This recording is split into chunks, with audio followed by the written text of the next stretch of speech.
everyone. This is the April 4th Coalition show, and today is March 3rd. Hard to believe we finally made it through February, but I'm very lucky to have these guests here helping us to do this show, Rachel, Michael, and Susan. And the April 4th Coalition's mission statement is, we are for workers' rights and collective bargaining rights, and we're against tax breaks for the rich and corporations who ship our jobs overseas. We support all the articles of the Universal Declaration of Human Rights, and the preamble says, whereas recognition of the inherent dignity and of the equal and inalienable rights of all members of the human family is the foundation of freedom, justice, and peace in the world. Whereas disregard and contempt for human rights have resulted in barbarous acts which have outraged the conscience of mankind, in the advent of a world in which human beings shall enjoy freedom of speech and belief, and freedom from fear and want has been proclaimed as the highest aspiration of the common people. Whereas it is essential, if man and woman is not to be compelled to have recourse at last resort to rebellion against tyranny and oppression, that human rights should be protected by the rule of law. So let's go right to Article 23, and I'll do Section 1. Everyone has the right to work, to free choice of employment, to just and favorable conditions of work, and protection against unemployment. Number 2, everyone without any discrimination has the right to equal pay for equal work. Number 3, everyone who works has the right to just and favorable remuneration, ensuring for herself or himself and his or her family an existence worthy of human dignity, and supplemented, if necessary, by other means of social protection. Number 4, everyone has the right to form and join trade unions for protecting his or her interests. Thank you, everyone. And we want to thank Eleanor Roosevelt for being the chair of the Universal. Yes. Wonderful, wonderful. And all the works that she's done. Yes, you yes. know, in the call for freedom, I know there's this one reading that I try to remember. It says there's virtue in knowledge, there's goodness in knowledge, there's strength in knowledge, and there's freedom in knowledge. Mm-hmm. So there's an obligation to get that knowledge so we can have our freedom. And that's what we try to do with this show. So we've been in a whirlwind with this new administration that has come in. Rachel, I think you considered it not a new administration, but a coup? I believe we're not in a constitutional crisis. We're in a bloodless coup. And the blood is already flowing in the streets from women and children and girls and the most vulnerable, the disabled and the elderly. And it is massive. It's quite frightening. Yeah. Well, we have to join together and educate ourselves and get that knowledge.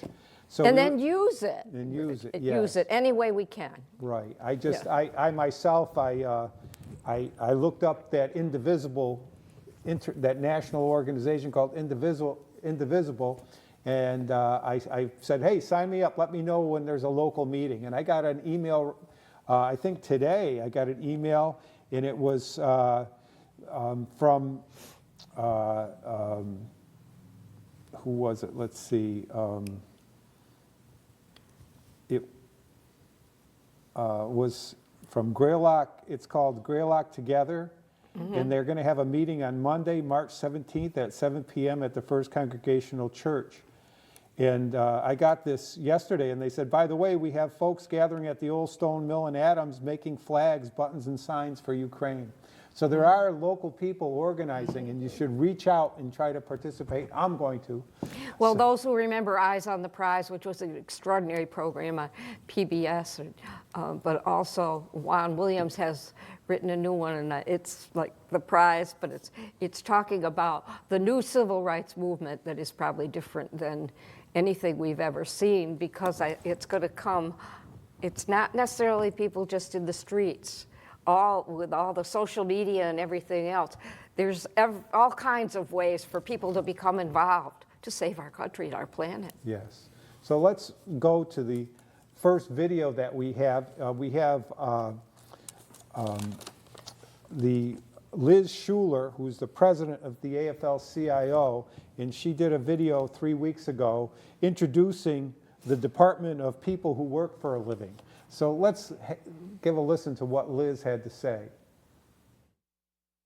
Hey everybody, I'm Liz Schuler, the president of the AFL-CIO, America's Federation of 63 labor unions, 15 million workers. So look, I don't want to sugarcoat what's going on. This is an unprecedented moment.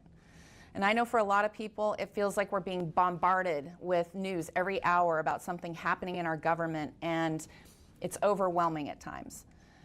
Where can we even go just to get the facts about what's going on from people who know what they're talking about and are on the front lines, especially as it relates to Elon Musk and the Department of Government Efficiency, or DOGE, who are trying to gut the government agencies and the services that all of us rely upon, things like Medicare, Medicaid, VA benefits. Well, it's time to change that, which is why today we are launching the Department of People Who Work for a Living, DPWL for short. And it's built around a really simple idea. We are going to unite working class people to stand up to these attacks on our lives and our livelihoods. This week alone, whether it's the Department of Education or gaining access to the Treasury Department's payment system, we're going to help you understand, why should I care about this? What does it mean for my life, my job? And most important, what can I do about it? We cannot let ourselves get caught up in distractions.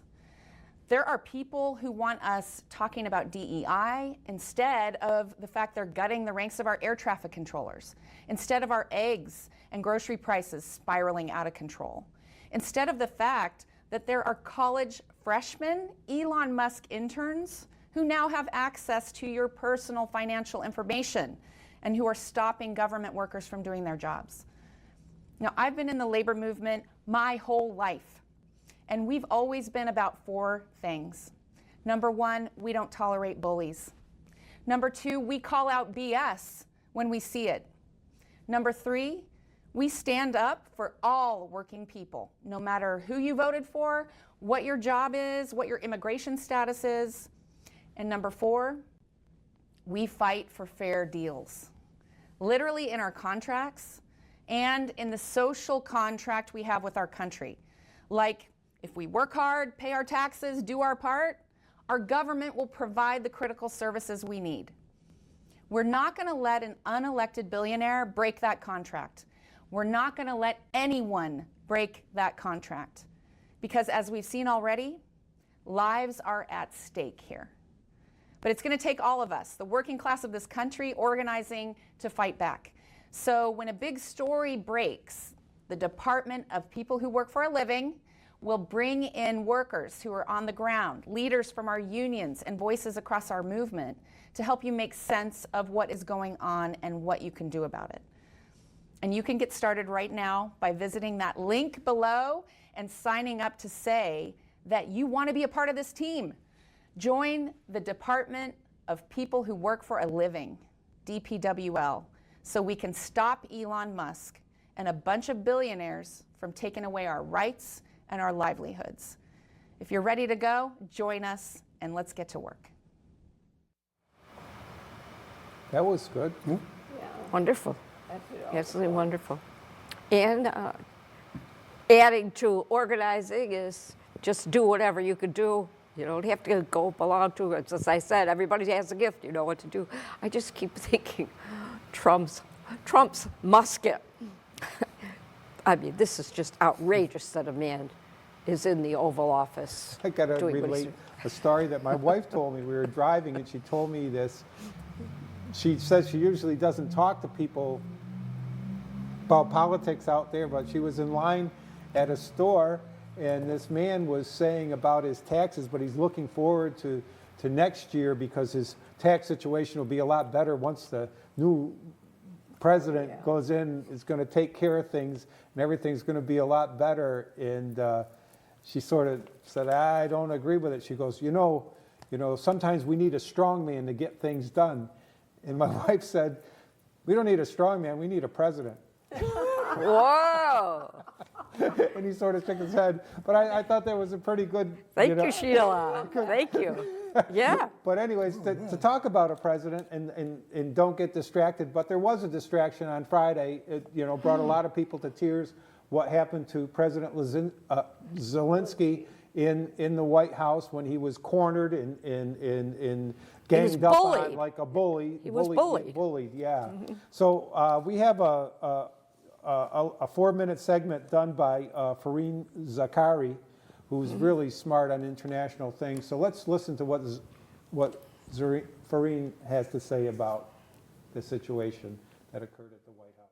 Over this country's long history, Americans have often hesitated to support foreign wars and international machinations. Washington's farewell address warning against entangling alliances casts a long shadow. But from the nation's beginnings, Americans have usually known whom to root for, those who sought freedom, and whom to condemn, those who tried to crush liberty. Across the United States, you will find statues honoring people like the 18th century Polish patriot Tadeusz Kościuszko and the 19th century Hungarian freedom fighter Lajos Kossuth, who sought liberation for their people from the Russian and the Habsburg empires, and who found enthusiastic support in an America that was still then a young and weak nation. When Germany invaded Belgium in 1914, even though it initially stayed out of the war, America organized what was then the largest food aid effort in history to help the victim of aggression. During the Cold War, though it could not help militarily, Washington refused to recognize the Soviet annexation of the 3 Baltic republics, who are now proud and independent nations. America as a superpower sometimes acted unwisely in places like Vietnam and Iraq and Afghanistan. But even in those cases, it saw its involvement as the protection of freedom and democracy. Not anymore. The strangest aspect of the last few weeks of American diplomacy that culminated in the disaster at the White House on Friday is that the President of the United States has seemed utterly unwilling to say plainly that he supports the victim of aggression against the aggressor and that he admires Ukrainian democracy more than Russian dictatorship. Instead, he and Vice President Vance spent Friday's photo op at the White House publicly scolding Ukraine's President Zelensky, telling him to say thank you, which he has said repeatedly, and accusing him of being disrespectful. Zelensky's fault was simply to point out that Ukraine had in fact signed a ceasefire deal with Putin in 2015 in Minsk, but that Putin had continually violated it ever since then. Trump used the occasion to remind all that he felt a special bond with Vladimir Putin. Zelensky did not handle himself well. He got emotional, responded too often, and took the bait that Vice President Vance laid for him. He should have studied how President Macron and Prime Minister Starmer handled Trump. Constant flattery and deference. Churchill said of his relationship with his American counterpart, "No lover ever studied every whim of his mistress as I did those of Franklin Roosevelt." But he's a man leading a nation at war that has lost tens of thousands of people. He is fighting for his very survival. And he and his nation are fighting for the values of freedom and democracy that America has supported since its founding, against a rapacious dictatorship in this case that actively seeks to undermine the United States, its interests, and its allies at every turn. It shouldn't be hard to figure out where your sympathies lie. Friday's turn of events took place after weeks of diplomacy in which the Trump administration has bullied its neighbors, asked Canada to cease to exist as a country, pressured Denmark to sell Greenland, and Panama to hand over the Panama Canal. It has threatened to impose higher tariffs on its allies than its foes, and it has shuttered almost all the food and medicine programs that it promised to the poorest people in the world. The conservative former British cabinet minister Rory Stewart asked in sorrow, Was it for this that the US spent 80 years building power and alliances? Not to be a force for good, but instead to impoverish neighbors, threaten those it protected, rob minerals from war-torn countries, and break its promises to hundreds of millions of the poorest in the world? President Trump is not just changing American foreign policy. He is reorienting America's moral compass, a compass that has been firmly set since the country's founding almost 250 years ago. Go to cnn.com/Fareed for a link to my Washington Post column. I disagree with him on how President Zelensky handled himself under the circumstances. right. I think he did a stellar job. I think And just so, as too. you said, Susan, the fact that Trump touched him, I mean, it's just outrageous. And I've worked in diplomacy, and I've never seen anything as disgraceful, as disgusting, as unconscionable as that treatment that a head of state who's been living in a war-torn country for 3 years. They were just doing it for their own self-fulfillment Yep. and for their own followers. They were trying to make him Yep. a culprit or a bad person, Yep. and he is Yep. not. He is not. I heard one quote, I think it was Congressman Seth Moulton from Massachusetts. Yeah. He said that the leader of the free world was in the Oval Office, and Donald Trump was there too. Oh, I didn't hear that one.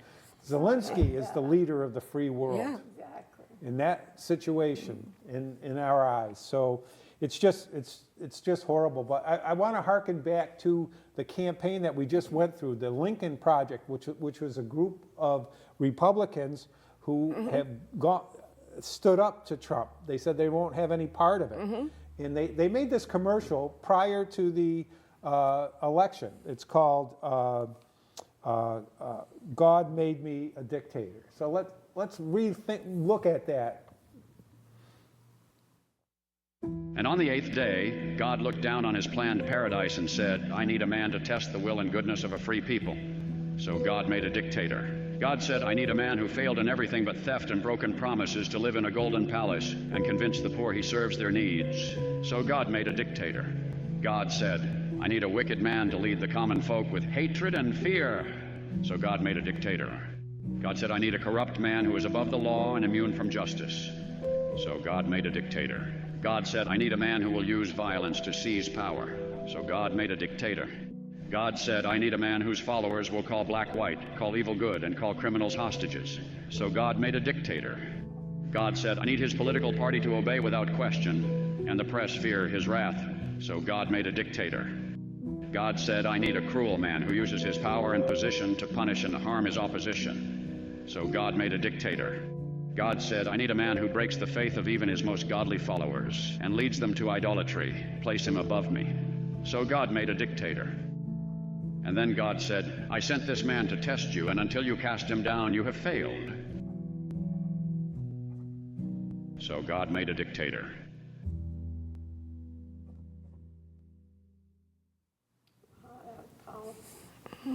Terrific. I think it's absolutely necessary, and So think you just hope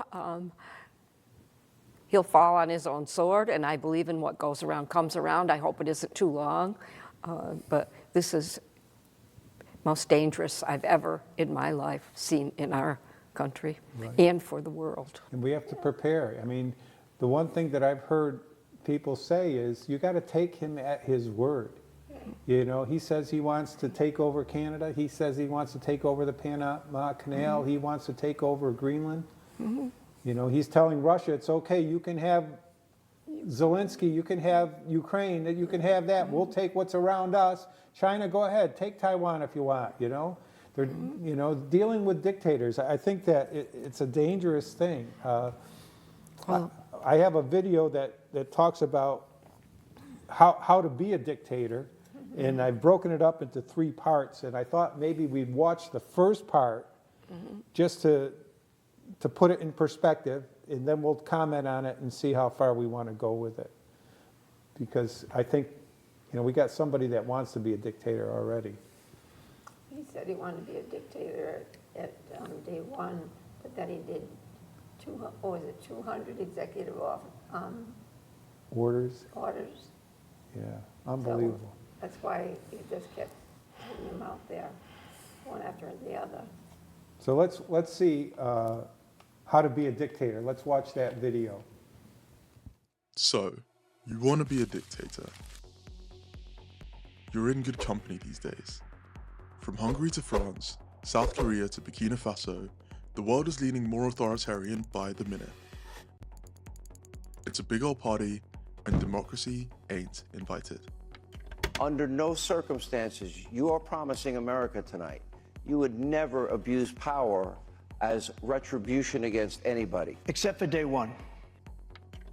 Dictatorship is more widespread than you probably think. Around 30% of the world today is led by some form of dictator. 31% if you include America. There's the A list and the B list. And history's littered with even more examples of powerful people who rolled the dice and won politics' biggest game of absolute power. And were corrupted absolutely.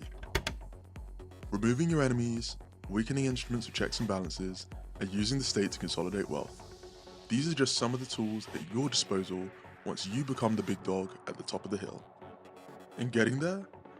Well, there's a pattern to the game. A rhythm to the dance of history that you can follow if this is your ambition. Fair warning though, getting in power is arguably the easy part. Staying there, that's a little bit more tricky. And I hate to break it to you, it probably won't end well. Democracies, well, those fall every day. But dictatorships fall even faster. So let's have a look through history to give you the playbook of how dictators rise, what they do when they're in power, and ultimately why they always fall. Because understanding the patterns of history is key to not repeating the mistakes of the past.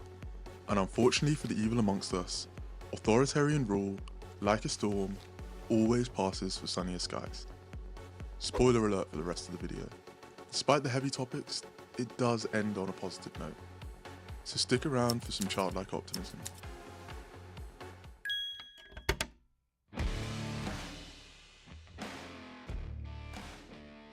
Okay, from the jump, let's get a few things straight. To become a dictator, you're gonna need context on your side. Societies only fall in times of great strife, turmoil, or change. Political instability doesn't just happen. It needs a push. It's made by the forces of greed, fear, and anger, which work together to create the perfect storm for a megalomaniac to seize power. Hitler didn't just come to power in 1936. Neither did Mugabe in 1980. Years of austerity and economic stagnation worsened the political environment and created the perfect breeding ground for their tyranny. So ask yourself, are people angry? Good. Is there widespread economic anxiety? Sensational. Is society changing in ways we don't yet fully understand? Even better. You're in the ideal position to promise the moon and the stars, and people might actually listen to you. So then decide, what kind of dictator am I? Are you benevolent? Seek legitimacy through institutional power. Are you a big boy with an even bigger toy? Then go the military route. Is your tongue more silver than the devil himself? Then good old-fashioned insurrection is your best bet. Regardless, you're gonna want to follow these few steps to get started. Wow. The thing that struck me... I don't know if we have 20 years, frankly. I think the thing that struck me when he talked about greed, fear, and anger. That's what they try to breed. Greed, fear, and anger. And that's what we have to fight against. It's something that we have to fight within ourselves, and we have to fight within our society too. Well, I'm enraged, and I do not apologize for that, but I specifically am enraged in how I channel that. Being here is one of the ways to channel it. Doing my own television shows is one of the ways to channel it. And of course, a lot of what I talk about is the assault on women and girls and the most vulnerable. And those are the people that get hurt the most and tortured and killed. And we need you know, women to thrive and men to support women to thrive. And it has to be a push up from the bottom. Grassroots, always grassroots, as far as I could see. Yeah, I went, Also, the elderly. Yes, Saw a yes. lot of people at the meetings where they were talking with their constituent Republicans. I saw a lot of white hair there, meaning to say, you know, it's, the elderly, they're really pushing it also as far as, you know, hurting them so much that they're not gonna have any food. It's not kind of like Hitler, he got rid of, you know, all the people that were basically, I would say, sucking off the government, as he would look at it. But, you know, and that's what I think that they're trying to do, is eliminate. Well, look out on the local level. That's why I had to leave North Adams, fighting for the elderly and disabled, of which I am both. Right. And yes, whatever your ability is, it has to be the most from the local, whatever, your community up, pushing up. Right. I think, don't you? yeah, I think that we have this sign behind us, poverty is the enemy. Oh, yeah. And I think what dictatorial people want to do is they want to point out this individual is that these people are different from us, the other. They're other than us. They're not Yep. us. They're the enemy. You know, those immigrants, they're the enemy. They're the cause. They always want to point the finger at who the enemy is. We got to remember, it's just poverty. That's the enemy. And they try to make you feel that they're, you know, this greed. The reason why greed is so good is because there's not enough to go around. We don't have enough. We got to keep it for ourselves because those other people are going to try to take it from us. And that's just the opposite. You know, there's abundance. There's abundance and there's enough to go around. Just like when we quote Gandhi all the time, there's enough for all of our needs, but there's never enough for all of our greed. And that's, you know, that's what we have to realize. We have it real good in this country. We shouldn't be feeling afraid of the people coming. No, a lot of people don't have it really good in this country. The American dream has really not reached fruition at all, and it is getting worse. Well, Right. the goods are there. It's just they're Oh, not yeah. being distributed properly. Yeah. You Oh, know, yeah. if we had yeah. the mindset of meeting everyone's needs rather than having billionaires Right.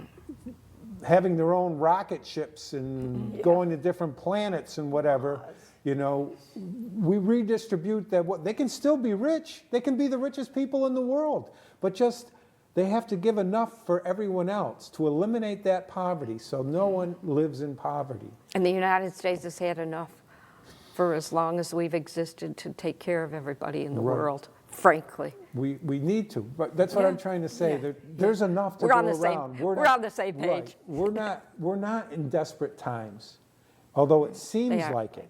Well, You there know, are a I lot of mean, people who are very right. desperate But times. the supermarkets are there, the food's available. But, you know, we're being led to believe there's not enough to go around when there is. It's a scarce power Power to the people. Power to the people.